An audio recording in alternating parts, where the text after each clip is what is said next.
Assalamualaikum warahmatullahi wabarakatuh. Perkenalkan, kita dari kelompok 2 PSI akan menjelaskan tentang internal court criminal. Saya akan menjelaskan latar belakangnya, tapi sebelum itu kita akan perkenalkan nama terlebih dahulu. Kenalkan, saya Nadia. Perkenalkan, saya Zalia Pribadicia. Perkenalkan, saya Sadam Utami. Perkenalkan, saya Agus Supriyono. Perkenalkan, saya Farel. Baiklah, kita akan menjelaskan ICC. Latar belakang dan pembentukan Mahkamah Pidana Internasional. Pembentukan Mahkamah Pidana Internasional atau International Criminal Court atau dalam kurung ICC merupakan salah satu pencapaian paling penting dalam sejarah perkembangan hukum pidana internasional. ICC lahir dari kesadaran global bahwa sistem hukum nasional seringkali gagal memberikan keadilan terhadap pelaku kejahatan paling berat, terutama dalam situasi di mana pelaku adalah pejabat tinggi negara atau pihak yang memiliki kekuasaan militer. Pada paruh kedua abad ke-20, dunia menyaksikan berbagai tragedi kemanusiaan yang mengguncang nurani global, mulai dari genosida di Rwanda 1994, pembantaian etnis Bosnia di Srebrenica 1995, hingga kejahatan perang di bekas Yugoslavia. Kejadian-kejadian ini memperlihatkan keterbatasan sistem hukum internasional yang ada karena tidak ada lembaga permanen yang mampu menegakkan pertanggungjawaban pidana secara konsisten dan berkelanjutan. Sebelumnya, komunitas internasional hanya membentuk pengadilan ad hoc atau sementara seperti International Military Tribunal di Nuremberg dan Tokyo setelah Perang Dunia Kedua, serta ICTY atau International Criminal Tribunal for the Former Yugoslavia dan ICTR International Criminal Tribunal for Rwanda pada tahun 1990-an. Meskipun kedua tribunal tersebut menjadi tonggak penting dalam pengembangan hukum pidana internasional, keduanya memiliki batasan jurisdiksi baik dari segi waktu atau temporary jurisdiction maupun wilayah territorial jurisdiction. Tribunal berlaku untuk kasus tertentu dan bubar setelah menyelesaikan tugasnya. Hal ini menimbulkan kebutuhan mendesak untuk membentuk lembaga permanen yang memiliki kewenangan universal dan mampu berfungsi sebagai instrumen keadilan global yang berkelanjutan. Gagasan pembentukan lembaga peradilan pidana internasional sebelumnya sudah muncul jauh sebelum berdirinya ICC. Sejak tahun 1998, Majelis Umum PBB dalam Konvensi tentang Pencegahan dan Penghukuman Kejahatan Genosida sudah merekomendasi pentingnya pembentukan suatu pengadilan internasional permanen. Namun ketegangan politik pada masa perang dingin menghambat realisasi ide tersebut karena adanya perbedaan pandangan antara blok barat dan timur mengenai konsep kedaulatan negara dan intervensi internasional. Perubahan besar baru terjadi setelah berakhirnya perang dingin pada awal 1990-an, ketika dunia mulai memasuki era baru kerjasama sama multilateral. Tragedi kemanusiaan yang kembali terjadi di Balkan dan Afrika mendorong masyarakat internasional untuk kembali membahas urgensi pembentukan lembaga peradilan pidana permanen. Momentum tersebut akhirnya menghasilkan konferensi diplomatik di Roma pada tahun 1998 yang dihadiri oleh lebih 190 negara. Hasilnya adalah lahirnya Statuta Roma atau Roma Statute, dokumen hukum internasional dasar pendirian ICC. Statuta Roma ditandai pada 17 Juli 1998 dan mulai berlaku secara efektif pada 1 Juli 2002 setelah mencapai 60 ratifikasi negara. Dengan demikian, ICC resmi berdiri dengan sebagai lembaga peradilan pidana internasional permanen pertama di dunia. Statuta Roma terdiri dari atas 13 bagian dan 28 pasal yang mengatur secara komprehensif mengenai kelembagaan, jurisdiksi, prosedur hukum serta undang-undang. Berbeda dari tribunal dan sebelumnya, ICC bersifat permanen dan independen serta memiliki jurisdiksi global terhadap kejahatan-kejahatan yang dianggap paling serius, yakni genosida, kejahatan terhadap kemanusiaan, kejahatan perang, dan kejahatan agresif. Selain itu, ICC tidak berada langsung di bawah sistem perikatan Mahkamah PBB, tetapi memiliki hubungan kerjasama melalui Agreement on Relationship between the United Nations and the International Court of Justice yang ditangani pada tahun 2004. Pembentukan ICC mencerminkan evaluasi penting dalam hukum internasional penjelasan yang menunjukkan kedaulatan negara absolut yang memiliki baru yang menentukan akuntabilitas individu sebagai aktor utama hukum internasional dalam kerangka ini.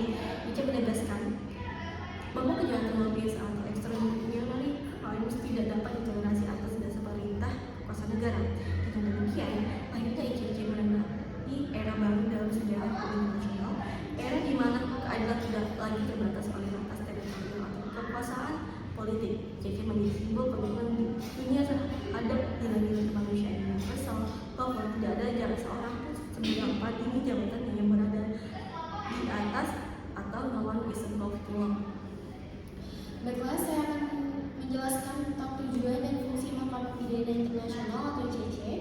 Mahkamah Pidana Internasional dibentuk dengan tujuan utama untuk mewujudkan keadilan universal bagi korban kejahatan paling serius yang melanggar kemanusiaan dan hukum internasional.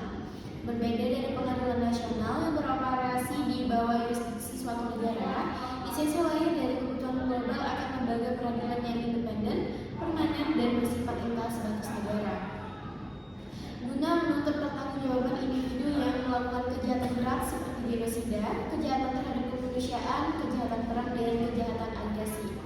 Secara normatif, tujuan ICC ditegaskan dalam pembukaan Statuta Roma 1998 yang menyatakan bahwa kejahatan paling serius yang menjadi perhatian masyarakat internasional secara keseluruhan tidak boleh dibiarkan tanpa hukuman, dan penuntutan terhadap pelakunya harus dipastikan demi mencegah kejahatan semacam itu di masa depan. Kalimat ini menegaskan dua hal fundamental. Yang pertama, bahwa kejahatan internasional merupakan ancaman terhadap perdamaian dan keamanan dunia, dan yang kedua, bahwa keadilan harus ditegakkan tanpa memandang jabatan, kekuasaan, atau posisi politik seseorang. Yang pertama, mewujudkan keadilan global dan menghapus impunitas. Salah satu tujuan paling dasar dari ICC adalah menghapus impunitas, yaitu kondisi di mana pelaku kejahatan lolos dari tanggung jawab hukum karena perlindungan politik, kekuasaan, atau kelemahan sistem hukum nasional. Dalam banyak kasus pelanggaran HAM berat, Pengadilan Nasional gagal bertindak karena pelaku adalah penguasa militer, pejabat tinggi negara, atau karena sistem peradilannya korup dan tidak independen. Dalam konteks inilah ICC hadir sebagai pengadilan terakhir atau court of last resort yang mengambil alih jurisdiksi ketika negara yang bersangkutan tidak mau atau tidak mampu menuntut pelaku secara adil. Konsep ini dikenal sebagai prinsip komplementaritas yang menjadi fondasi utama legitimasi ICC. Prinsip ini memastikan bahwa ICC tidak mengganggu kedaulatan negara, melainkan berfungsi sebagai pengungkap ketika keadilan domestik gagal ditegakkan. Dengan mekanisme ini, ICC berperan penting dalam memperkuat supremasi hukum internasional dan menegaskan bahwa tidak ada kekuasaan absolut dalam urusan kemanusiaan. Bahkan kepala negara atau pejabat tertinggi sekalipun dapat dimintai pertanggungjawaban. Kasus Omar al-Bashir, mantan presiden Sudan yang didakwa atas kejahatan genosida di Darfur, menjadi presiden paling bahwa kekuasaan politik tidak dapat lagi dijadikan perisai hukum di hadapan keadilan internasional. Yang kedua, menjaga perdamaian dan keamanan internasional. Selain menegakkan keadilan, ICC juga memiliki tujuan preventif, yaitu untuk mencegah terulangnya kejahatan serupa di masa depan dengan memberikan efek jera terhadap pelaku potensial. Keberadaan ICC menciptakan sistem akuntabilitas global yang menegaskan bahwa setiap tindakan kejahatan berat akan berujung pada pertanggungjawaban pidana, bukan impunitas. Dalam kerangka politik global, ICC turut mendukung mandat Dewan Keamanan PBB dalam menjaga perdamaian dan keamanan internasional. Dengan menuntut pelaku kejahatan perang atau kejahatan terhadap kemanusiaan, ICC membantu mengakhiri siklus kekerasan yang sering muncul di negara pasca konflik. Misalnya, melalui penyelidikan terhadap kejahatan di Republik Demokratik Kongo, Uganda, dan Afrika Tengah. ICC berupaya memperkuat proses rekonsiliasi nasional dan transisi menuju perdamaian.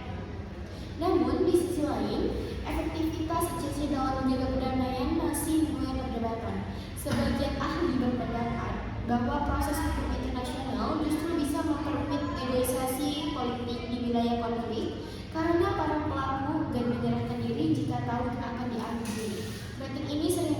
dalam konteks konflik di Sudan Selatan dan Libya, di mana mandat ICC dianggap bertentangan dengan upaya diplomatik PBB untuk mencapai perdamaian. Adapun yang ketiga, mendorong penegakan hak asasi manusia dan supremasi hukum. ICC juga berperan sebagai pilar penegakan hak asasi manusia di tingkat global. Dengan menegakkan hukum terhadap pelaku pelanggaran berat, ICC memperkuat norma internasional bahwa kejahatan seperti genosida, penyiksaan, pemerkosaan massal, dan penghilangan paksa merupakan pelanggaran yang tidak dapat ditoleransi. Selain memberikan keadilan bagi korban, ICC juga menciptakan standar hukum universal yang menjadi rujukan bagi negara-negara dalam memperkuat sistem hukum nasional mereka. Banyak negara yang kemudian merevisi undang-undang pidana mereka untuk memasukkan kategori kejahatan internasional sesuai dengan Statuta Roma. Ini menunjukkan bahwa ICC tidak hanya menegakkan hukum di tingkat internasional, tapi juga menginspirasi reformasi hukum nasional menuju sistem yang lebih adil dan akuntabel. Dalam konteks ini, ICC memainkan peran penting dalam membangun budaya akuntabilitas global, di mana prinsip rule of law menjadi nilai universal yang melampaui batas negara dan politik. Yang keempat, mengedepankan prinsip keadilan restoratif bagi korban. Berbeda dari tribunal ad hoc sebelumnya, ICC juga menempatkan korban kejahatan internasional sebagai subjek utama proses keadilan. Melalui Trust Fund for Victims, ICC memberikan kompensasi, rehabilitasi, dan bantuan psikososial bagi korban dan keluarganya. Pendekatan ini menunjukkan bahwa keadilan internasional tidak hanya berfokus pada penghukuman pelaku, tetapi juga pada pemulihan martabat korban dan rekonstruksi sosial. Hal ini merupakan terobosan penting dalam paradigma hukum pidana internasional modern, karena sebelumnya korban seringkali hanya menjadi saksi pasif tanpa perlindungan yang memadai. Adapun yang kelima yaitu fungsi edukatif dan simbolik ICC dalam Ikatan Dunia Baru. Selain fungsi yuridis dan politik, ICC juga memiliki fungsi simbolik dan edukatif yang sangat penting. Keberadaannya menunjukkan bahwa komunitas internasional telah mencapai konsensus moral. Kejahatan terhadap kemanusiaan tidak dapat ditoleransi oleh siapapun dimanapun. ICC menjadi manifestasi dari tanggung jawab kolektif umat manusia untuk memastikan bahwa prinsip never again jangan sampai terulang lagi benar-benar diwujudkan, bukan sekedar slogan. ICC juga menjadi alat pendidikan hukum internasional, terutama bagi generasi muda dan aparat penegak hukum nasional, agar memahami pentingnya prinsip akuntabilitas, etika global, dan supremasi hukum. Ada yang keenam juga, yang terakhir yaitu kritik terhadap penerapan fungsi ICC, yaitu memiliki tujuan mulia. Pelaksanaan fungsi ICC tidak lepas dari kritik. Beberapa kalangan menilai bahwa ICC seringkali menghadapi dilema antara idealisme hukum dan realitas politik internasional. Banyak negara besar seperti Amerika Serikat, Rusia, Tiongkok, dan India yang belum ratifikasi Statuta Roma, sehingga pelaku kejahatan dari negara-negara tersebut tidak dapat dijerat. Hal ini menciptakan kesan adanya selective justice atau keadilan yang tidak merata. Selain itu, efektivitas ICC dalam menegakkan hukum juga terbatas karena lembaga ini tidak memiliki aparat penegak hukum sendiri. ICC bergantung pada kerjasama negara anggota untuk menangkap tersangka. Jika negara mau bekerja sama, maka proses hukum menjadi mandek. Sebagaimana terlihat dalam kasus Omar al-Bashir, di mana beberapa negara meski enggan menahan yang terdakwa meskipun ada surat perintah penangkapan resmi dari ICC. Jadi kesimpulan sementara yaitu secara konseptual tujuan ICC sangat ideal, yaitu dengan menegakkan keadilan, mengatasi impunitas, menjaga kejahatan, dan memulihkan martabat korban. Namun secara empiris, efektivitasnya masih terbatas oleh faktor politik, kedaulatan, dan ketergantungan pada negara. Meskipun demikian, keberadaan ICC tetap menjadi tonggak penting dalam perkembangan hukum internasional. Bukti bahwa dunia sedang bergerak menuju tatanan global yang lebih beradab, di mana keadilan tidak lagi dibatasi oleh kekuasaan dan politik nasional. Selanjutnya saya akan menjelaskan prinsip-prinsip untuk ICC. Mahkamah Pidana Internasional atau ICC dibentuk berdasarkan Statuta Roma 1968 dan mulai berlaku pada 1 Juli 2002. ICC memiliki tanggung jawab besar dalam menegakkan hukum pidana internasional terhadap pelaku kejahatan paling serius seperti genosida, kejahatan perang, kejahatan terhadap kemanusiaan, dan kejahatan agresi. Agar pelaksanaan tugasnya berjalan adil, transparan, dan sesuai hukum internasional, ICC berpedoman pada sejumlah prinsip fundamental berikut. Yang pertama, prinsip komplementaritas. Prinsip ini merupakan fondasi utama ICC dan diatur dalam pasal 17 Statuta Roma. Artinya, ICC bersifat pelengkap terhadap sistem peradilan pidana nasional, bukan menggantinya. ICC tidak langsung mengambil alih jurisdiksi atau suatu perkara. ICC baru baru akan bertindak jika suatu negara tidak mau mengadili atau tidak mampu mengadili pelaku kejahatan secara sah dan adil. Tujuannya untuk menghormati kedaulatan negara karena negara tetap menjadi pihak pertama yang berhak menegakkan hukum. ICC hanya menjadi pengadilan terakhir bila mekanisme nasional gagal. Contohnya, jika suatu negara gagal tidak memproses pejabat militernya yang diduga melakukan kejahatan perang, ICC dapat mengambil alih penyelidikan dan penuntutan kasus tersebut. Yang kedua, prinsip non-retroaktivitas. Prinsip ini berarti hukum tidak berlaku surut. Diatur dalam pasal 24 Statuta Roma. ICC hanya berwenang atas kejahatan yang terjadi setelah 1 Juli 2002, yaitu tanggal statuta mulai berlaku. Seseorang tidak dapat dituntut oleh ICC atas tindakan yang dilakukan sebelum ICC berdiri. Hal ini menjamin kepastian hukum dan mencegah penegakan hukum yang sewenang-wenang. Tujuannya menegakkan asas universal dalam hukum pidana internasional, yaitu nullum crimen sine lege, nulla poena sine lege. Yang ketiga, prinsip pertanggungjawaban individu. Prinsip ini diatur dalam pasal 25 Statuta Roma. ICC hanya menuntut individu, bukan negara, organisasi, atau kelompok. Setiap orang, tanpa memandang jabatan, usia, atau status sosial, dapat dimintai pertanggungjawaban pidana atas tindakan yang termasuk dalam kejahatan internasional. Tidak ada lagi alasan seperti hanya menjalankan perintah atasan untuk bebas dari tanggung jawab. Tujuannya menegaskan bahwa kejahatan besar seperti genosida atau penyiksaan dilakukan oleh individu yang memiliki kehendak, bukan semata-mata oleh negara atau sistem. Contohnya itu kasus Slobodan, mantan presiden Serbia, menunjukkan bahwa kepala negara dapat diadili atas kejahatan terhadap kemanusiaan. Yang keempat, prinsip tidak ada kekebalan jabatan. Diatur dalam pasal 27 Statuta Roma. Prinsip ini menyatakan bahwa jabatan resmi tidak memberikan kekebalan atau imunitas terhadap penuntutan oleh ICC. Baik presiden, perdana menteri, pejabat tinggi militer maupun anggota parlemen tetap dapat diadili jika terlibat dalam kegiatan internasional. Jabatan tinggi tidak menjadi alasan pembenar atau alasan pemaaf. Tujuannya menegakkan prinsip kesetaraan di hadapan hukum. Tidak ada individu yang terlalu berkuasa untuk kebal terhadap hukum internasional. Contohnya, ICC mengeluarkan surat penangkapan terhadap Omar al-Bashir, mantan presiden Sudan, meskipun masih menjabat saat itu karena dugaan genosida di Darfur. Yang kelima, prinsip fair trial dan hak asasi terdakwa. Prinsip ini diatur dalam pasal 66 dan 67 Statuta Roma.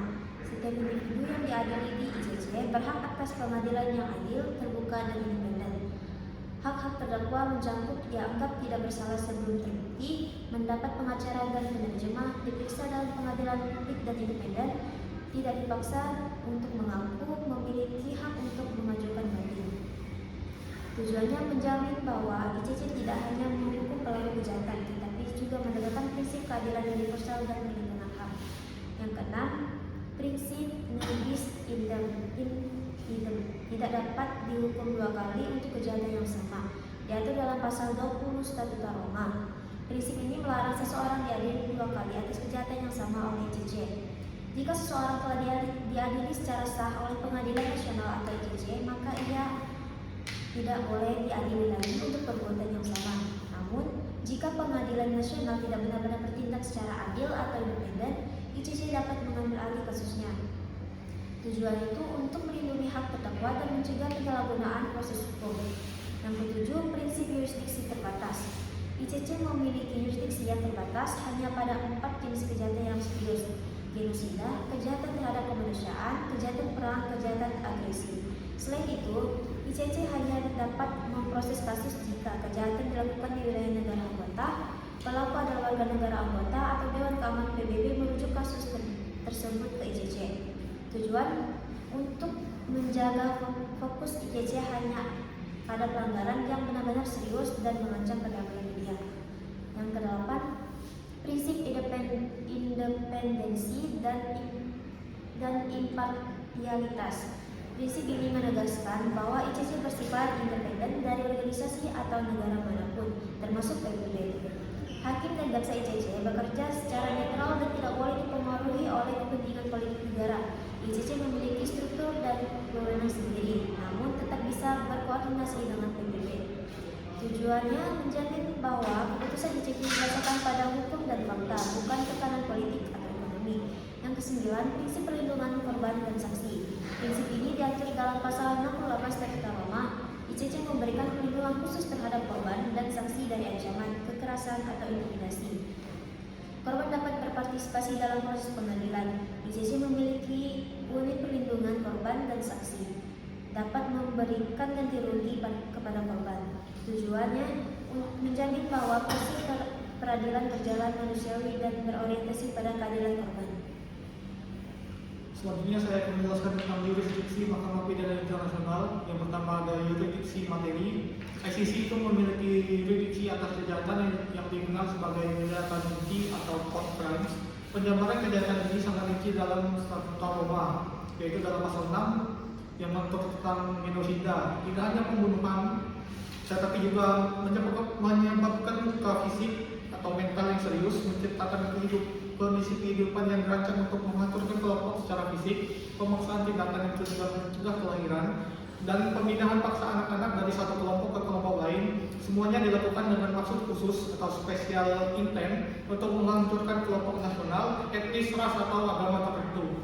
Selanjutnya dalam pasal 7 itu mengatur tentang kejahatan terhadap kemanusiaan, merupakan serangan luas atau sistematis yang diarahkan terhadap penduduk sipil, termasuk kedua jenis tindakan seperti pembunuhan, pemusnahan, perbudakan, deportasi atau pemindahan paksa, penyiksaan, pemerkosaan, dan penghilangan orang secara paksa.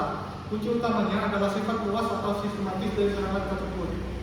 Selanjutnya dalam pasal 8 mengatur tentang kejahatan perang dan kejahatan agresi, yaitu meliputi pelanggaran berat terhadap konvensi di Jenewa dan pelanggaran serius lainnya terhadap hukum dan kebiasaan perang, baik dalam konflik bersenjata internasional maupun non-internasional. Contohnya adalah penargetan warga sipil, penyerangan terhadap objek sipil, dan penggunaan kendaraan. Selanjutnya, kejahatan agresi didefinisikan sebagai perencanaan, persiapan, inisiasi, atau pelaksanaan tindakan agresi yang merupakan pelanggaran nyata terhadap piagam PBB, dilakukan oleh seseorang yang memiliki kontrol atas tindakan politik atau militer suatu negara. Yurisdiksi atas kejahatan ini diaktifkan melalui amandemen atau amandemen Kampala dan memiliki batasan yang lebih ketat. Yang kedua ada yurisdiksi personal atau dan temporal. Yurisdiksi personal atau rationale personae, yaitu ICC mengadili individu yang bertanggung jawab atas kejahatan tersebut. ICC dapat menjatuhkan hukuman termasuk pidana penjara seumur hidup kepada mereka yang terbukti bersalah tanpa imunitas. Statut Roma secara tegas menyatakan bahwa jabatan resmi seseorang, baik sebagai kepala negara atau pemerintahan, anggota parlemen atau pejabat pemerintah, itu tidak dapat menjadi alasan untuk membebaskan dari tanggung jawab pidana. Itu diatur dalam pasal 57.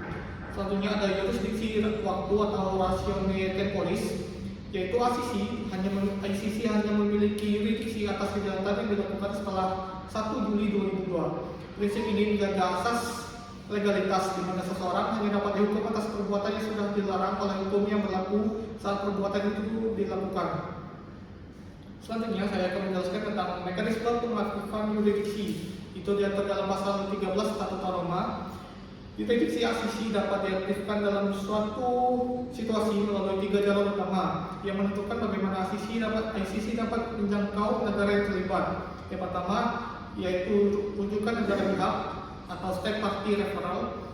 Salah satu negara yang telah meratifikasi Statut Roma merujuk situasinya sendiri kepada jaksa penuntut ICC.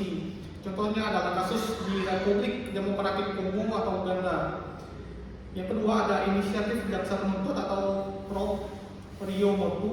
Jaksa penuntut ICC dapat memulai penyidikan atas inisiatifnya sendiri berdasarkan informasi kredibel yang diterimanya. Namun, inisiatif ini harus disetujui oleh pre-trial chamber. Yang ketiga, rujukan Dewan Keamanan PBB atau UN Security Council Referral. Dewan Keamanan PBB dapat merujuk suatu situasi kepada ICC di bawah bab ke-7 Piagam PBB yang membahas ancaman terhadap perdamaian internasional. Ini adalah mekanisme paling kuat karena yang pertama dapat menjangkau negara dan pihak. ICC dapat menjalankan yurisdiksi atas kejahatan yang terjadi di wilayah negara yang belum meratifikasi Statut Roma. Contoh nyatanya yaitu kasus di Uganda itu dirujuk oleh Uganda sendiri.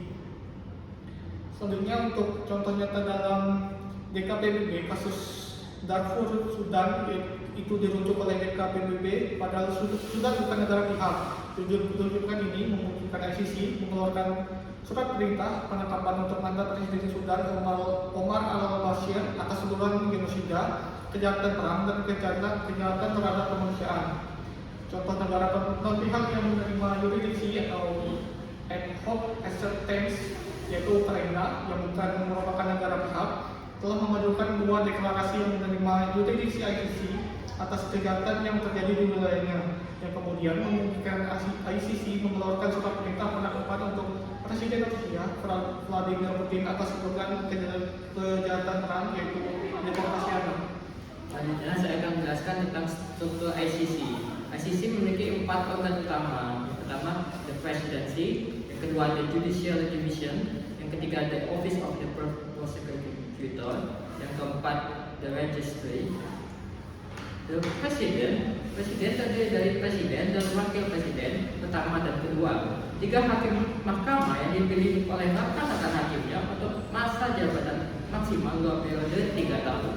The Judicial Division terdiri dari 18 hakim mahkamah yang dibagi menjadi 3 kamar.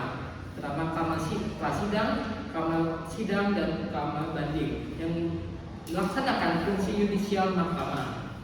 Yang ketiga, the Office of the Prosecutor, kantor jaksa penuntut umum. Kantor ini dipimpin oleh jaksa penuntut Mahkamah Kriminal Internasional yang dibantu oleh 1 atau lebih wakil jaksa penuntut. Yang keempat, the Office of the Prosecutor Count, jaksa penuntut umum dapat membuka penyelidikan dalam 3 keadaan. Ketika suatu situasi dirujuk kepadanya oleh negara pihak.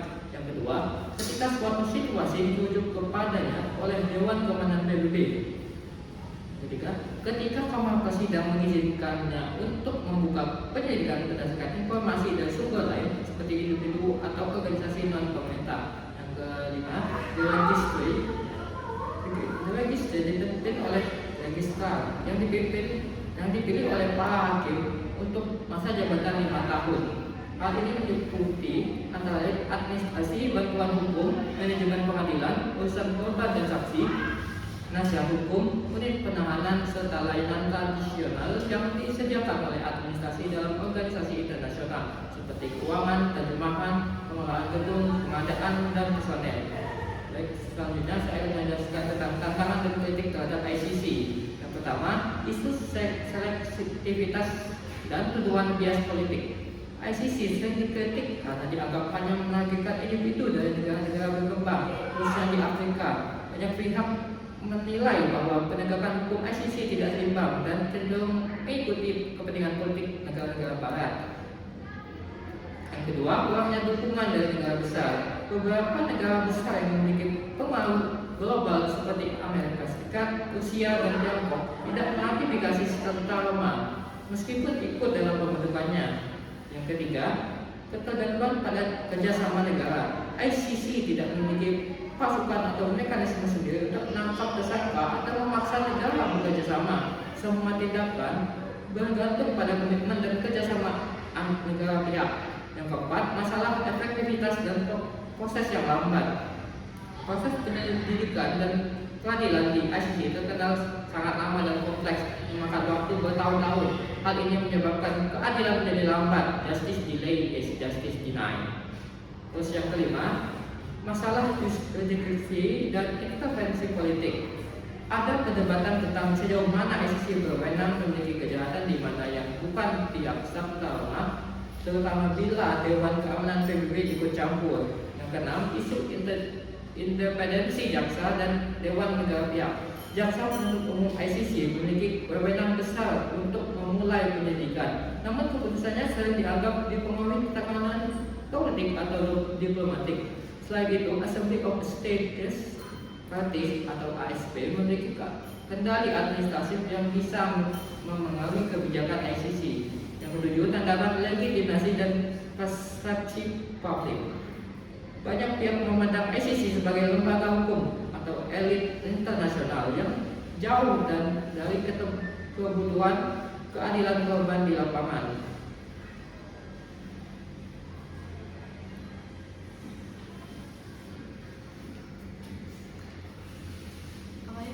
dari presentasi kelompok kami. Mohon maaf apabila